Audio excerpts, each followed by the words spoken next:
So I came from the corporate sector. I had a pretty good career in the entertainment industry, working for Paramount Pictures for Viacom, and left the corporate sector to start my own company. And although it was definitely the best decision I ever made, it was a challenging one. And so what I want this panel to do for the entrepreneurs and budding entrepreneurs in the audience is for this to be a really sort of practical, useful discussion that can help anyone who is trying to start a business or is trying to grow their business, so that you can get the tools that you need to succeed in your ambitions. So all of my panelists have come from the corporate sector like myself and then launched businesses. So I wanted to go back to the very beginning. So you had an idea for a business, then what happened? Should we start with you, Rachel? Good morning, and thanks for the opportunity. Firstly, when I got an invite, I said, what is this all about? You get one of the scams, people writing emails. Then I start Googling the company, and then I find out, okay, I accepted the invite, and I'm glad to be here and honored. Thank you very much. My pleasure. I'm an accountant by profession. I was doing some books for a friend. Then he persuaded me to register a construction company. So being a man, he took me along.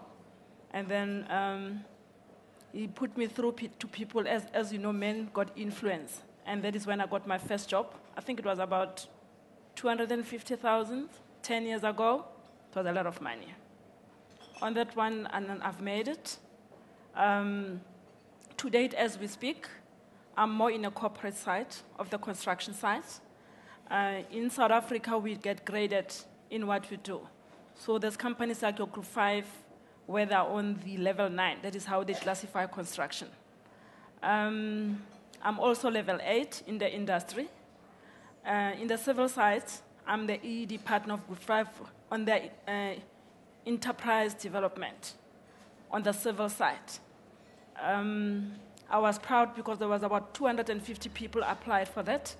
So I met the criteria, and then I'm doing all this building that you see everywhere and anywhere.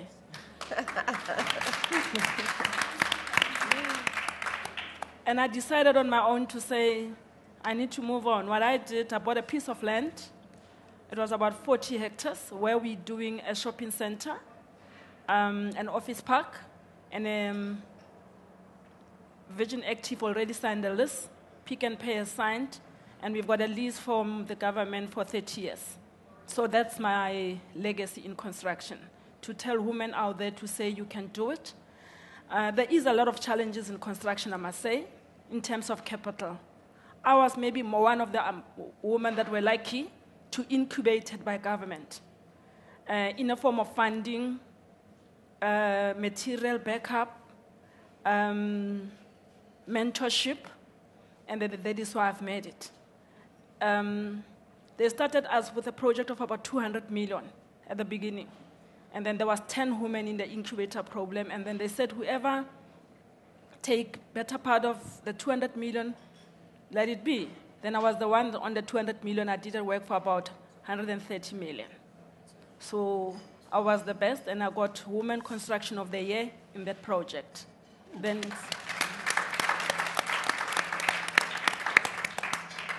it never stopped. So to date, I don't do tendering anymore. I just get invited, close tenders. Wow. This is the woman to know. So challenges for women is women don't believe in themselves. Women think they want to make it overnight. It's important for ladies to work together. I've got one of the ladies with me. She's my ED partner. She's here sitting here. I'm mentoring her. I want to leave her being grade 9 as me because of the someone that has took me along.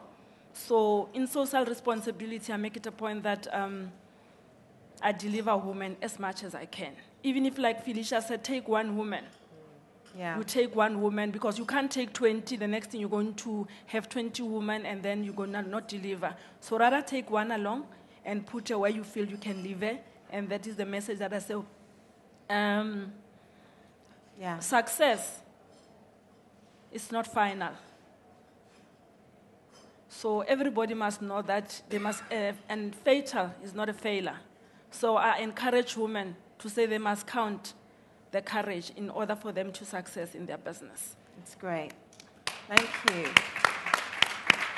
So, Johanna, so you have an idea for a business and you need to find funding to launch that company. Talk me through that process of.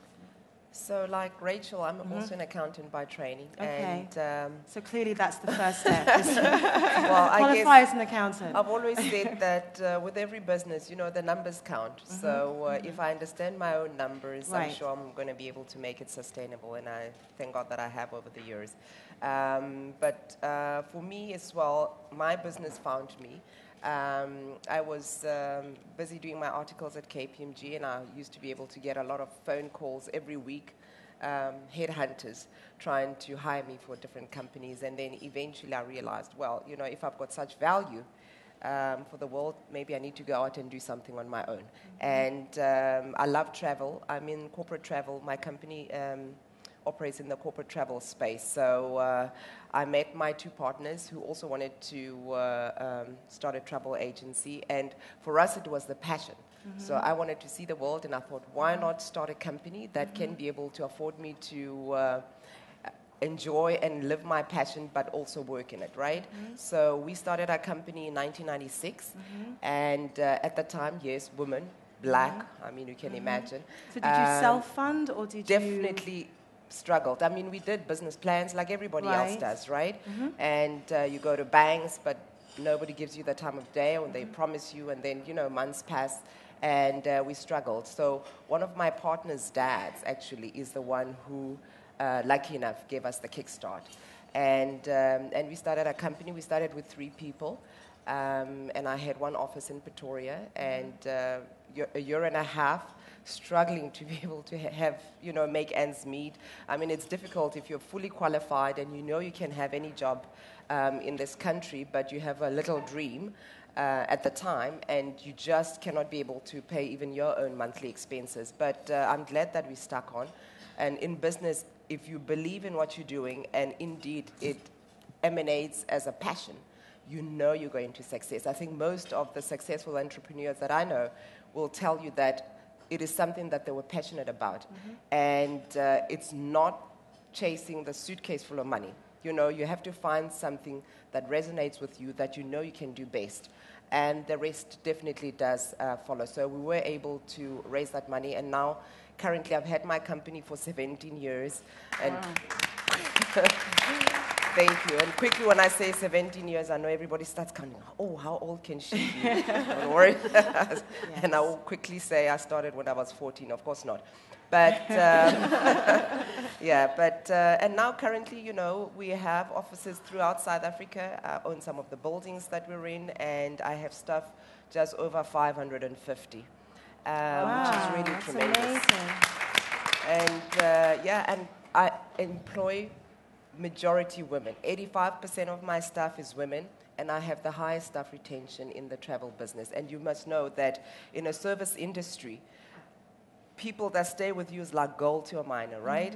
Because people build relationships, and you don't want to be speaking to a Mary this week, and then 2 months down the line you're speaking to Rebecca. It needs to be able to stay. When people build relationships, especially about travel, they need to be able to know that they can count on the person, especially when they start knowing the likes and dislikes. So, and we've been blessed enough, to be able to have great clients as well that continue to be able to stay with us. But the key thing I've always said, and people ask me, how do you manage to keep your staff motivated, and especially being women, and they're staying with you? And I say, if you create a comfortable environment for women to be able to work with, and they feel that their family is looked after, and they're looked after, and they are valued as individuals, they will always stay with you. So my management style, I'm a team player. I've even walked past a desk, and one of my consultants will say, boss, can you just check? My computer is dark. I don't know if I'm unplugged. I will go on my 4s in my high heels and just check if all is plugged in, and go to the office. And I think it's great because they don't see me as a boss. They see me as a team player. And I have a lot of of them that work after hours, come on weekends, come on holidays, just to be able to ensure that they look after our clients so that the company continues to grow. And I've been very, very happy with the progress that we've made. And the one thing I've always said is that, you know, challenges do come when you start a business, and you must just, as the Afrikaans people say, you vasbyt, right? Mm-hmm. You keep on keeping on. Because I believe failure is always temporary. Mm-hmm. But if you do nothing about it, it definitely is final. You know, so that's my walk away. Thank you. I mean, I think that, you know, one way of sort of transitioning from the corporate sector to being an entrepreneur is sort of finding some sort of consulting role, you know, as you transition, so that you have money. That's actually what I did. Was I transitioned with some consulting work to my former company, actually, where my client paying me as I sort of, you know, launched my company. But I wanted to talk to you about transitioning from, Swati, transitioning from GE to launching your own company. And, you know, I can imagine the perks at GE are great, and certainly the infrastructure, you know, when you're in a big company, you know, whether it's accounting or IT or the company car or the travel, or, you know, those things are kind of really key and help make life easier. So how was that for you? I think, I mean, I didn't think that I would leave GE to start my own company. I think I did have the idea very early, like, you know, I think as far as I can remember, maybe I was 7 years old, that one day I would build my own company. Mm-hmm. But then along the way, working for GE, I had so much fun, and I was really an entrepreneur, like inside the company. Mm-hmm. And I found that I could follow my passions inside of GE.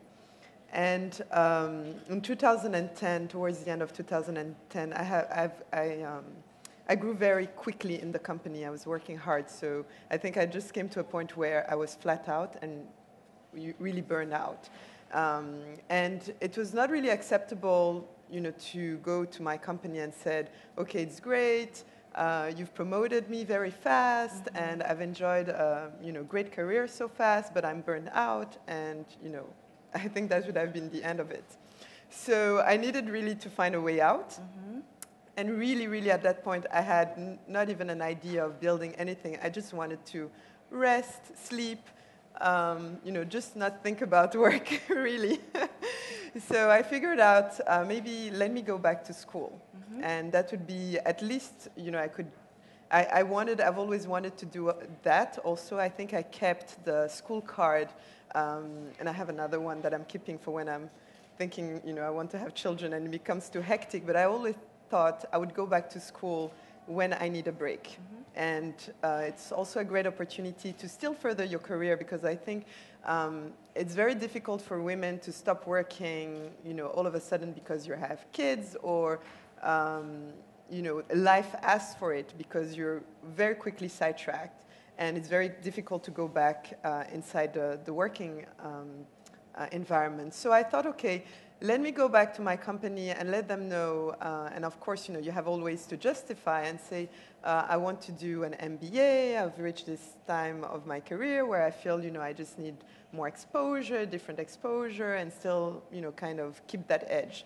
So it was a really long, you know, debate also with the company, because they felt, okay, you know, like this is maybe not the right time. We still want to promote you again to another role. So then, okay, I'm glad I'm not at G anymore, but so I went to my husband and I said, okay, you know, you're doing all these trips to Nigeria. Why don't we move to Nigeria, you know, for a year? And then I can actually tell my company that, you know, I have to follow my husband, newlywed. And so really that's what happened. And so I think it worked also well for my husband, and we decided, okay, let's go to Nigeria. So then I went back to the company and I said, okay, I still can't do, because they were saying, why don't you do the MBA part-time, and the other part-time you still work for GE? And in my mind, I was like, oh, no, I'm so burnt out. Like, this is even worse. Like, now you're doing an MBA and you're working, and it's not going to be part-time. So then I went back to them and I said, actually, you know, my husband has to move to Nigeria, and we're newlywed, and we're just going for a year, so I can't leave him. You know how it would be. And at the same time, I can't take another job because it doesn't make sense. I'll just be in and out for a year. So why don't I really take a sabbatical and then I'll be back in a year? And that's really how I got out of my corporate job. And I think you can relate to it because you will never, the day you go out to your boss and you said, I'm burnt out and I'm tired, and you've been this high performer, all your career, people you're just going to be tagged all things, and that's the end of it. And so I took a sabbatical. It ended up not being a sabbatical at all. But the good thing is I just got an opportunity to explore a lot of different things, and one of them was being exposed to entrepreneur. And I think Nigeria is just this amazing environment where everything is so vibrant, people want to conquer the world, and they're not afraid of anything. And I helped some friend in a technology startup, literally as I moved to Nigeria, these friends of mine were like, what are you going to do? I'm like, I don't know. They'd say, why don't you come and help us with the startup? And I said, yeah, fine. And working in that startup just was an amazing experience because first, I think it removed any fear. Because I think a lot of times we just have this fear of, I have this, great career, and if I go and try to do something, maybe I'll fail, maybe it's too big, maybe it's too difficult, I'll never manage. And I think all these fears, a lot of fears. And working for that startup really removed any fear. It was, wow, it is actually possible. And yes, you have challenges, but it's not impossible. And I think for me, if you're asked, that transition was removing that fear and thinking it is possible actually to build your own. And long story short, I spent about a year. Actually, we ended up staying in Nigeria 2.5 years. We just moved last week back to South Africa. But along the way, just also being in that environment, you meet also a lot of other people. And I think coming back to that idea of mentorship, talking to other people, networking, I think is important. Meeting all these entrepreneurs and really learning from them. And I did that for a year. Built my idea. It came again around passion. I think Joanna is absolutely right. I don't think you can do anything entrepreneurial if you're not passionate about your idea. And working for that startup actually also taught me that, because as I was having fun, I loved it, but I realized, okay, it's not a product I'm passionate about, because they said, why don't you stay with us and help us build a company? And I thought, no, I actually need to find my own. What is it that I'm really passionate about? Because in those moments where it's so difficult, you need to be passionate about that product. That's what keeps you going. Sure. Here, I agree. So Jane, was media your passion? And you moved here from the UK. So I'm curious to know what were the particular challenges of sort of launching a business in Africa, in South Africa? Initially, I launched somebody else's business. I was hired by a rather conventional Afrikaans company to produce a woman's magazine in English for them. And I think the way it started is a good indication of what was possibly wrong and right from the beginning. I asked 2 questions when I realized that they were actually offering me the job of starting it. And one was that would I have editorial freedom, control over everything that went into this magazine? And they looked at me and they were very surprised, because they said, it's a women's magazine. It won't have politics in it. And I said to them, well, I hadn't been in South Africa very long, but long enough to realize that everything was political in South Africa. And then the managing director of the company said, if you get the numbers, if you get the readers that the advertisers are asking us for, then we will never interfere with you. You can put what you like in the magazine. that its success, will guarantee its editorial freedom.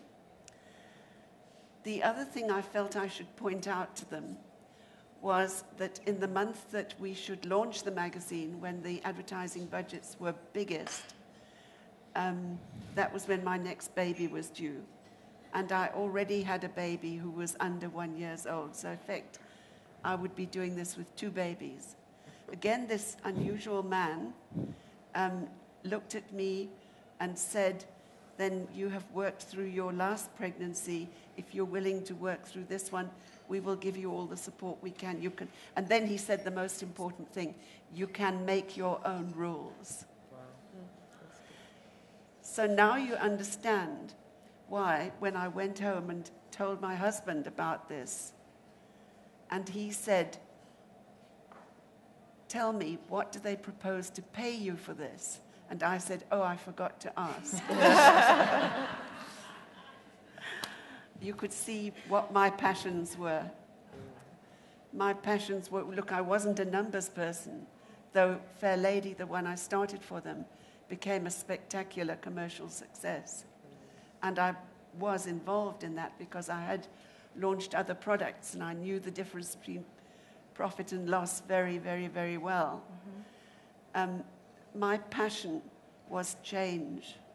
My passion was words. And my passion were my children, actually, as well. And when we get to that subject, then, I'll tell you the rest of that. Mm-hmm. But now, 19 years later, I turned to the same husband. I have always kept him. And I said to him, I can't stand this. If I don't do Cosmopolitan, somebody else will do it here, and they will do it wrong. And he said, he was a bit startled. He said, are you prepared to leave Fair Lady? And I said, yes, I have to leave Fair Lady. That was the most difficult thing I have ever faced in the whole of my career. Bannings, threats from police, all things, horrible things that have happened, never even bothered me. But the thought of leaving my baby to go and edit another woman's magazine, because it was Helen Gurley Brown's magazine, wasn't my magazine. But the thought of someone messing it up was even more intolerable. And so I walked away from it. Now, I did 2 things when I walked away from it that I would say to you, don't do. I retained my previous company as partners in the project. Mm-hmm. And that meant that, in effect, I carried on working for them. Because until Hearst closed their association with them, which was relatively recently, my previous employers took I gave, they didn't take, half the profits of all our hard work went to them. And they got to print the thing as well and to distribute it. And one of the hard truths about magazines is that very often the printers and the distributors make more than the publishers. It's a very, very difficult business to be in. So you see, I didn't walk away from my previous employers. I took them with me. Mm-hmm. It helped in the beginning. It didn't help with the worst problem of all. In fact, it was a complication. And I'll share that with you. I think that's going to be enough of this story to give you a good idea of where I come from. When we set out to publish Cosmopolitan in South Africa, our biggest problem wasn't that it was banned in South Africa. Our biggest problem was that in order to publish anything in South Africa at that stage, you had to register it with the Department of the Interior and put down a very hefty deposit. This was a means of controlling political publications. but it applied to a woman's magazine just like everything else. No sooner had I come back from the States with the license to publish it in South Africa when another local publisher, Caxton and Republican, they were the same, announced that they had registered Cosmopolitan with the Department of the Interior. And we couldn't. And so we had to get rid of them first. And it took a lot of running around the Department of the Interior. And we only cracked the situation when a woman said to me, Mrs. Raffaeli, you might like to check to see whether Caxton have registered Style as a publication with the Department of the Interior. That was their flagship magazine. I went to the department I knew so well where to go to. They hadn't registered it. So I registered Style as a publication. And then I phoned one of the partners in that publishing business, got him away from the steak he was eating, and I said to him, you must give me that registration for Cosmopolitan, because otherwise I'm going to publish Style. And he said, you wouldn't dare. And I said, I would love to do it. And they caved in. They stayed because Cosmopolitan was still an unknown quantity.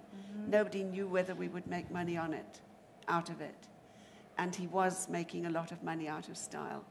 So he clung. He was silly. He should have done the other thing. But luckily for me, he didn't. So Amazing. that's my story. Amazing. A couple of common criticisms leveled at women entrepreneurs. One is that we are afraid to take investment into our businesses because we want to control them. And because we don't take money into our businesses, we can't scale our businesses, so they remain quite small. The second is that when we do go out for investment, and when we're pitching for money, we talk more about our passion for the product. We talk about the product, but we don't talk about the numbers. And it's actually the numbers that are key. So would anyone like to address that? And is that something that you've encountered? Yeah, no. I mean, definitely. Yeah. When I first started Iswara, at the beginning it was quite difficult because obviously trying to start a luxury company in an environment like Africa, and also a very male-dominated environment in terms of who has the funding, the idea seemed, didn't talk, no one really understood what I really was trying to do. And they were like, okay, interesting idea, well. And that's it, basically. So I just had the, well, interesting. So quickly figured out I had to bootstrap it and really show something so I could start actually getting support. So for several months, I really worked, around the clock just to firm up my business plan, get some products out. I was very lucky that my cousin, who was in between jobs, were on the phone one day, and she's like, oh, so what's up? I'm thinking of coming to Africa. And I'm like, why don't you come and help me? I really need support. And she said, okay. So literally between 2 weeks, she had packed from Canada, and she moved to South Africa to help me with Iswara.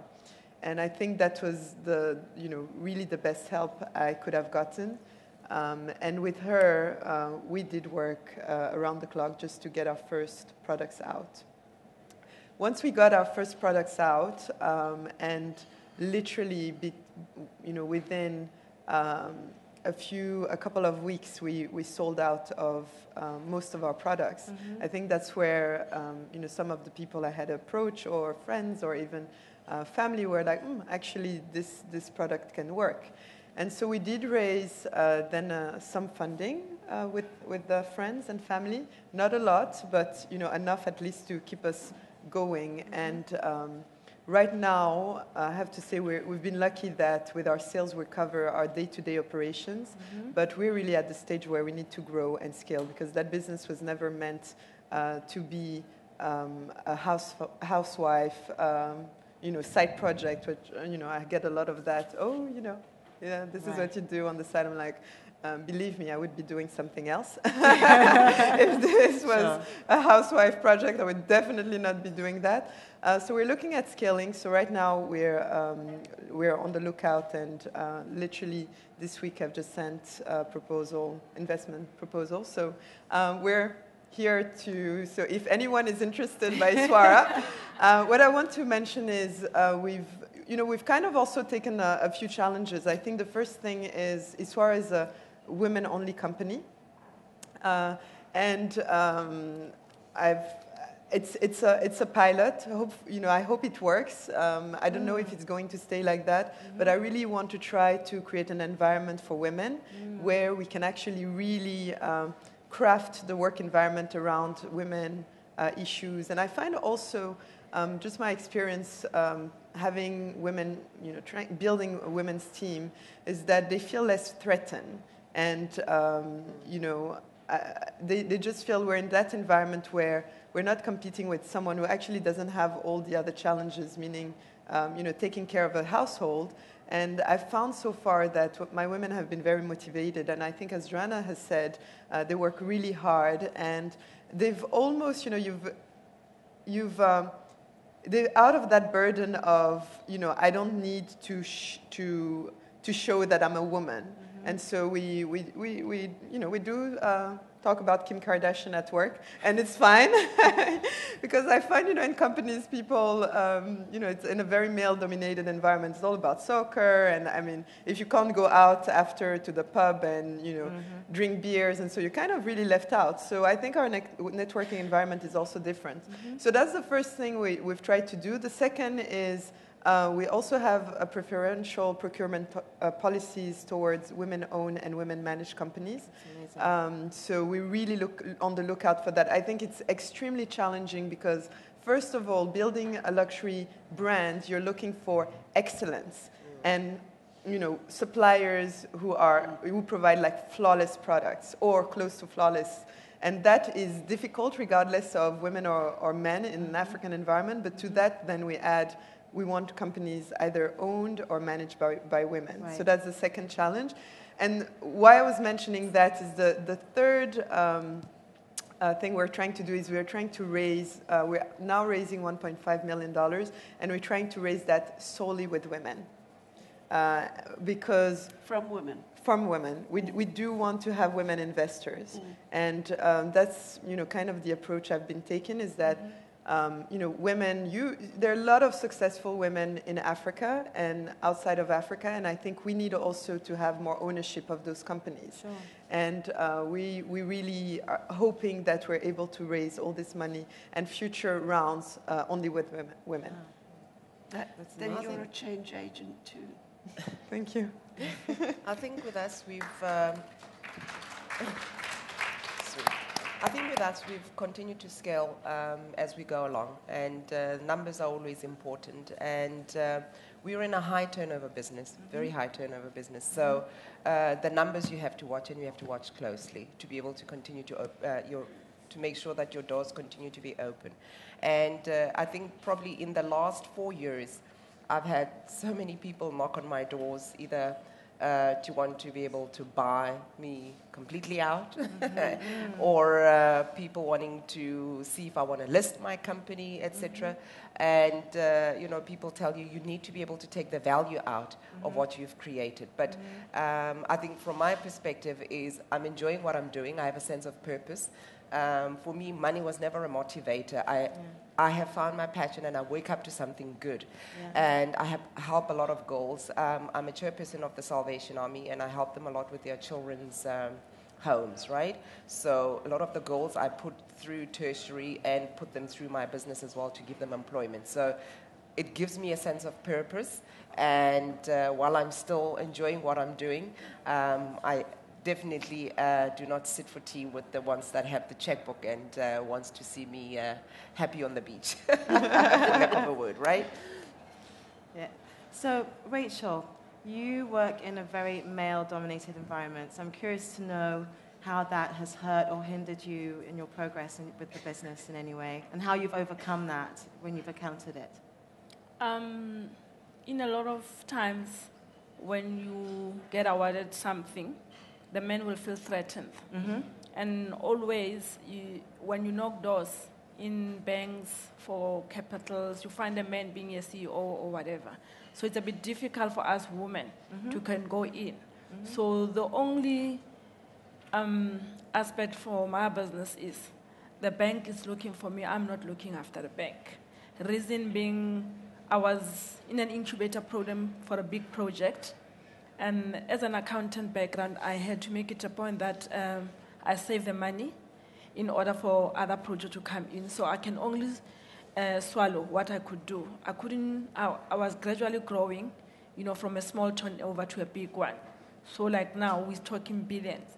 So that is why I'm saying it was not easy, but like now, what I've invested and banked for years in land, it's working out for me because I bought a lot of land, and at that time, land was scarce. So in the area that now I want to invest or want to develop, there's a lot of returns. You find that, like me, for argument's sake, I bought a land maybe 10 years ago, it was for maybe 4 million. Now we're looking at about 500 to 600 million.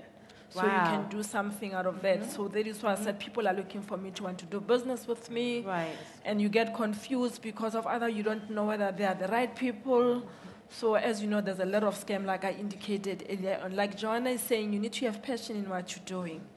And to all the women, if you want to do something, don't do it for money, because I never counted money when I got into the business. Now I'm even scared and say, is it me? You ask yourself a lot of questions and say, I wish my mom was around and see and celebrate with me today.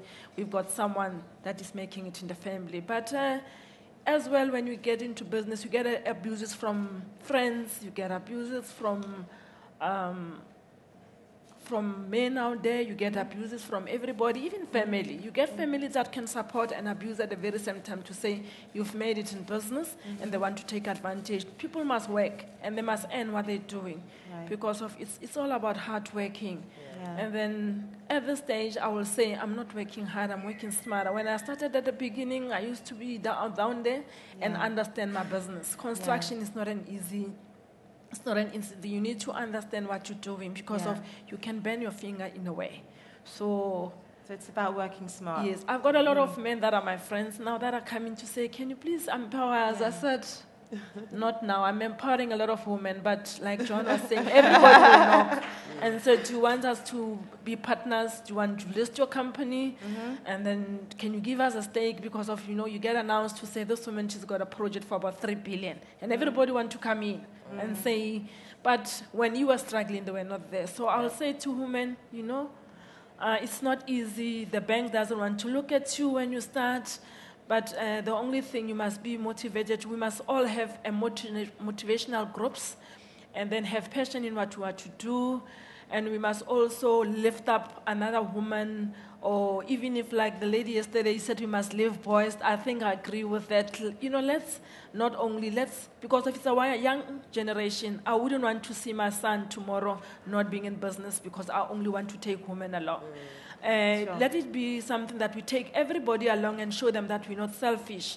So in that way, my message to the ladies is let's have workshop, let's have relationship, and when you do your business, you must put your governance in place, because that is what take all the women out of business, because of you taking shortcuts.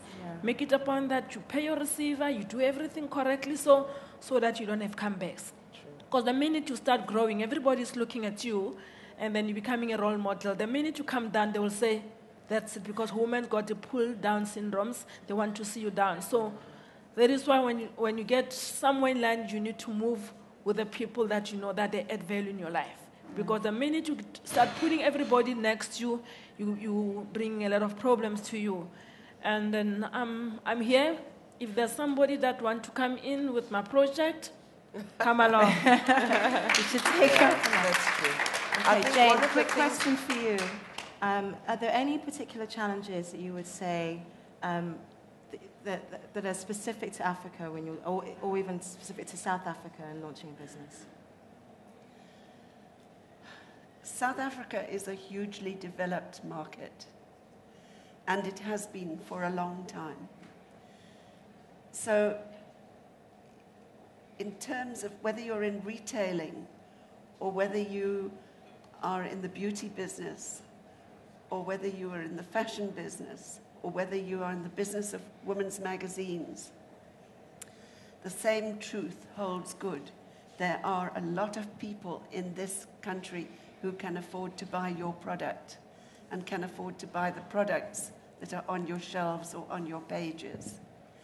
And that is a tremendous asset. That is what still makes South Africa the place where 40% are already empowered, as we heard from the last panel, and where 50% will be achieved the first in order to make those startups work. So that anybody who has been lucky enough to start anything in South Africa, I think, has been, and who's worked hard enough and had an original idea, has succeeded with it because the market is so healthy. Mm-hmm.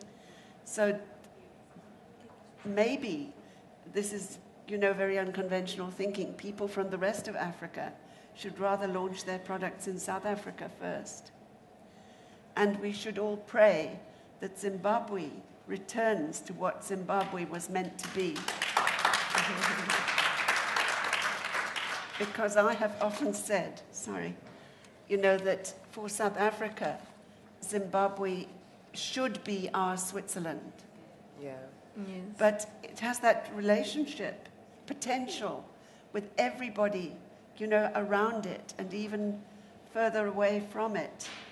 To me, two of the most irritating things, as an entrepreneur, that I have to live with is that we have this glorious market just across our borders, which has been artificially starved and beaten, to a shadow of its potential. So,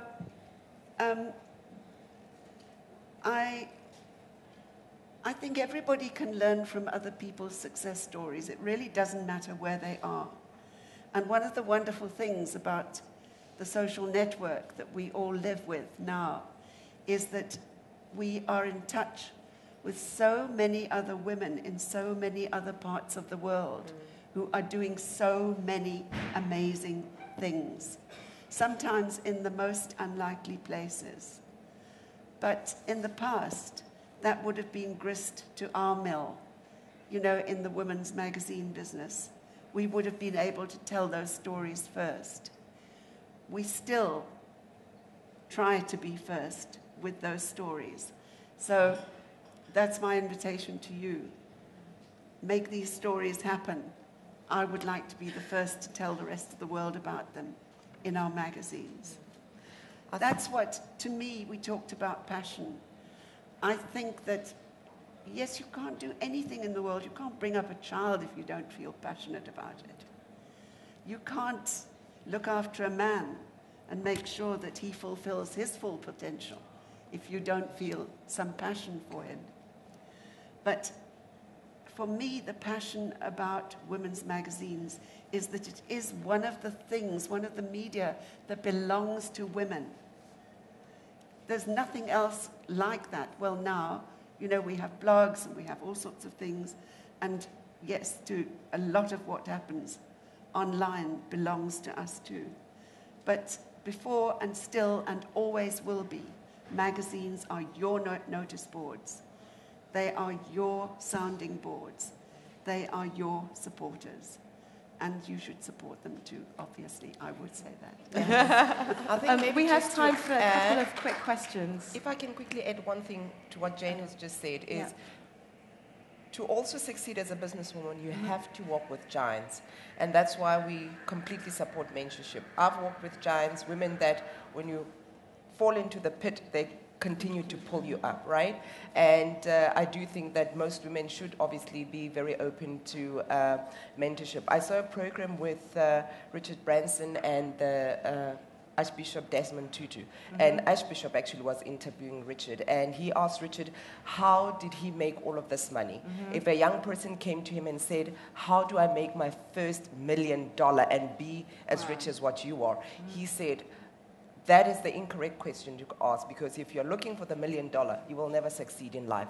You have to find something that you're extremely passionate about and then be able to do it well.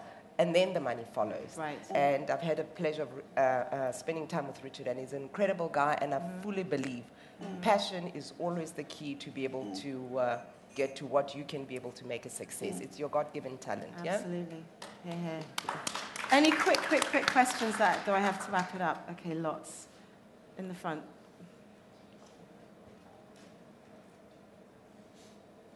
Good morning, everybody, and thank you for this great session this morning. Mine is really a comment than a question. My name is Kineilwe Rapudungwane, and I really wanted to say that this whole session has changed my life. It's a pity my sister is not in this place today. She brought me here, and yes, I'm emotional because I never realized the power of a woman. I think you guys are amazing.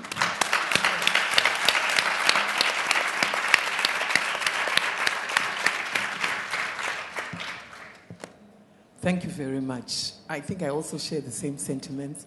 This for me has really been life transforming. I think just, engaging, with people who have been in it and who are willing to share, their experience has been awesome. But I wanted to ask one question. You've been in the construction industry. You were talking about mentorship and so forth. When we talk mentorship, especially in male-dominated industries, are we just talking mentorship by other females, or is it mentorship by both males and females? A human being who has the smarts to get you to your next level. Exactly. That's the person you reach out to as a mentor. Absolutely. Definitely men and women. Yeah. I was mentioning just before the panel that I would not have been able to do what I'm doing now and still take the company where I want to take it without mentors. Mentors have been everything for me.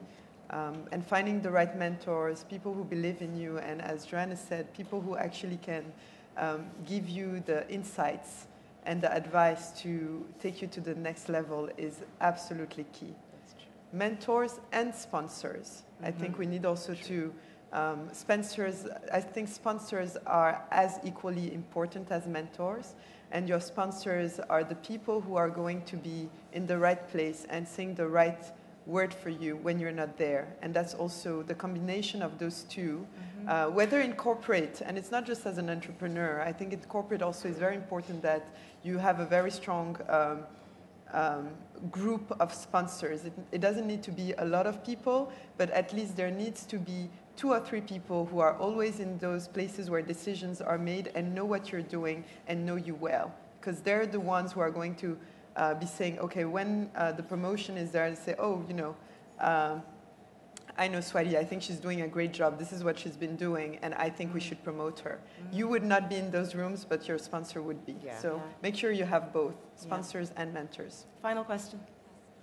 First of all, I'm Maureen Regan. I'm from New York, and I want to say this has been a great session. My hat's off to you. I started a business 16 years ago myself, actually a healthcare agency, and it's one of the largest in the U.S. So this is more of a comment to women that are thinking of starting their own businesses. If you're going to go through all the work, the heartache, the aggravation, the pleasure, the joy, think big. Actually, in the U.S., we have studies that show most of our businesses are actually small businesses. One of the issues that women have in the U.S. is that they don't think big enough. And that is my advice to anyone. Think really big, uncomfortably big. And even if you achieve half of it, you'll be further along than you were before. So anyway, this has been so refreshing. Thanks so much. That's great advice. Thank you. So we've come to the end of this session, unfortunately, but thank you so much to Jane, to Swati, to Johanna, to Rachel. Thank you so much. Thank you.